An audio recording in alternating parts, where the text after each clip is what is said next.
बोलता बोलता छत्रपती शिवाजी महाराजांच्या राज्याभिषेकाचा विषय त्यांनी काढला आणि अत्यंत अपमानास्पद अशा पद्धतीचं वक्तव्य छत्रपती शिवाजी महाराजांच्या राज्याभिषेकाला अनुसरून आव्हाडांनी सभागृहामध्ये केलं. मी सभागृहामध्ये बसून होतो, मी ते ऐकत होतो. मी तात्काळ त्याला हरकत घेतली आणि तालिका अध्यक्ष होते. मी मान्य तालिका अध्यक्षांना सांगितलं की हे अत्यंत अपमानास्पद आहे, तात्काळ हे काढून टाका आणि आव्हाडांना माफी मागायला सांगा.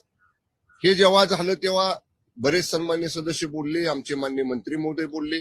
आव्हाड काय शब्द मागे घ्यायलाही तयार नव्हते, माफी मागायलाही तयार नव्हते. सभागृह अडजन झालं, तहकूब झालं. मान्य अध्यक्ष महोदय सभागृहामध्ये आले.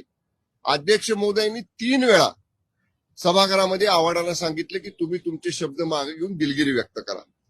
आव्हाड काय दिलगिरी व्यक्त करायला तयार नव्हते. अध्यक्ष निर्देश देत असताना आव्हाड सभागृहामध्ये मोबाईलवर काहीतरी बघत होते, पुन्हा बसून मोबाईलवर कोणाशी तरी बोलत होते. बिलकुल गांभीर्य, एवढं अपमानास्पद वक्तव्य स्वतःच्या तोंडून गेल्यानंतर माणसाला समजा चुकून गेलं तर माणूस अपमानास्पद वाक्य मागे घेण्यासाठी त्याच्या चेहऱ्यावरती हावभाव दिसतात. शून्य हावभाव आव्हाडांच्या चेहऱ्यावर होते. शेवटी मान्य अध्यक्ष महोदयांना निर्देश द्यावे लागले.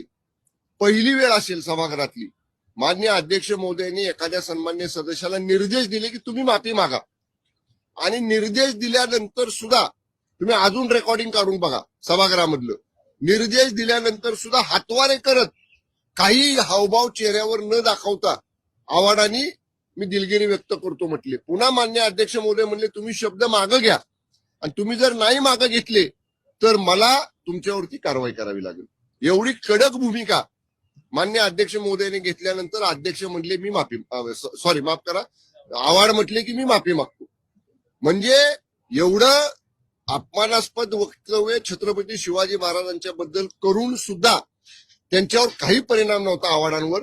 त्यामुळं सभागृहाच्या भावना तीव्र होत्या. आमची तर सगळ्यांची मागणी होती की त्याला बडतर्फ करा, सभागृहातनं निलंबित करा.